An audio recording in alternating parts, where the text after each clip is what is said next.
There is constant speculation about the future of Formula 1 and the teams that take part. The sport has opened the doors to new teams joining the grid for 2026, but the last time that the sport did that, all of the newcomers were doomed to fail.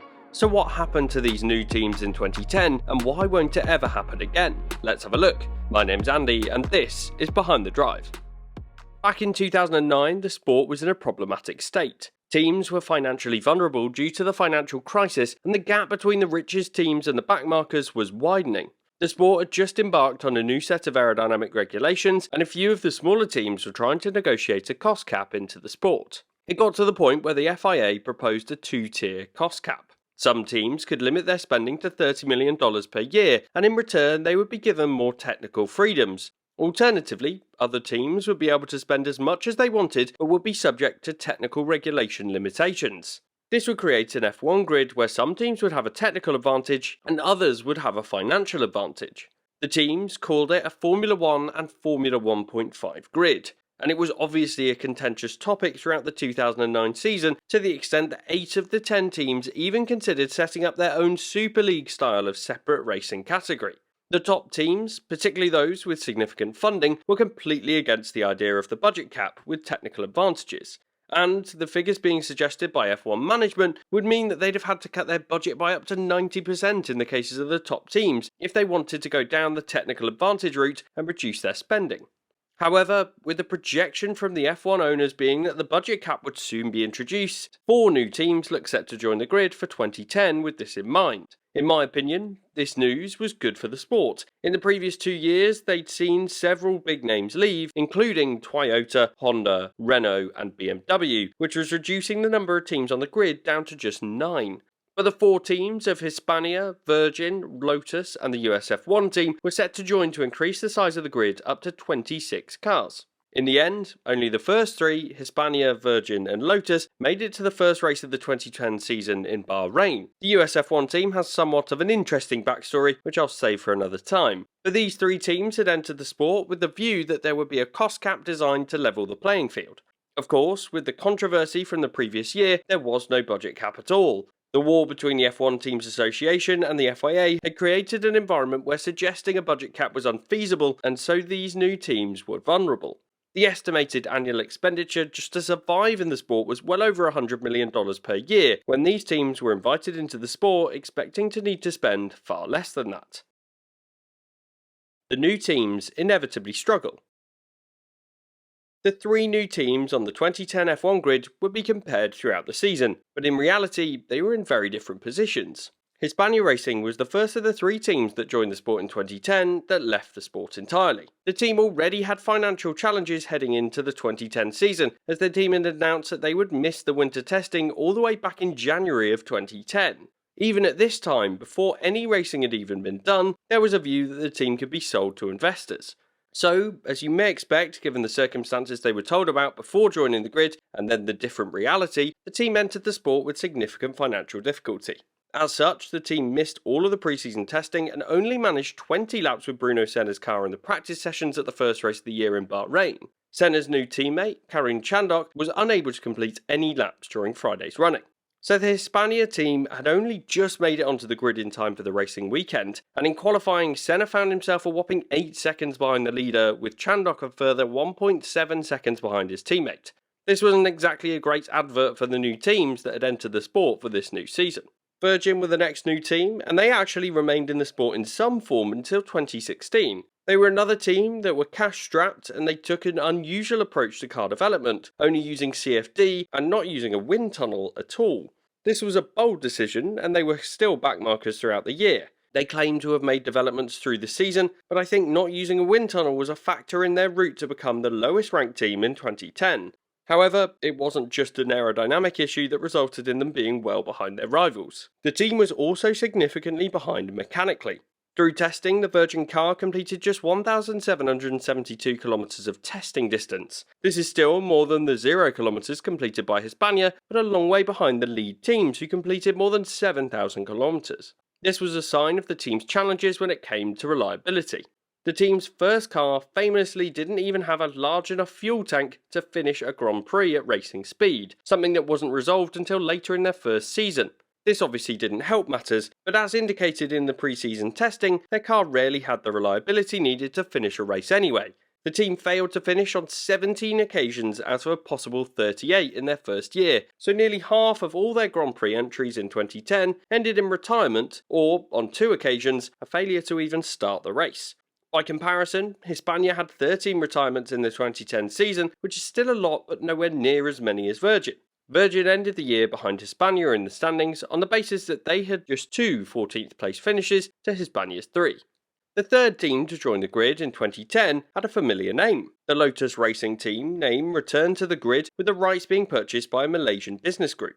This team would be the last to be accepted onto the grid after BMW pulled out the sport the year before, and this meant that the team would be in a race against time to get a car built, let alone be competitive given their car development only began in mid-September of the previous year. The team were working on their car design while their factory was still being fitted, and as such they arrived at pre-season testing with an overweight car and one that wasn't really competitive.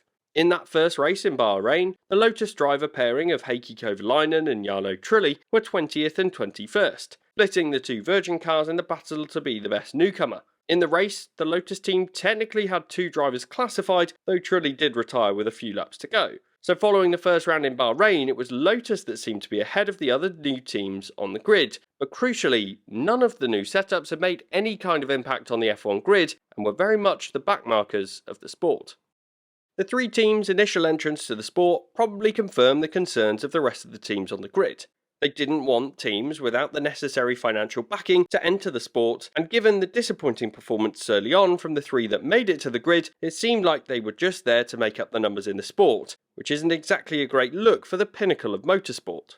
Each of these 3 teams left the sport soon after joining. Hispania made it through just 3 F1 seasons, with the low points being the fact that the HRT became the most recent instance of the 107% qualifying rule being invoked, and then them not being allowed to race.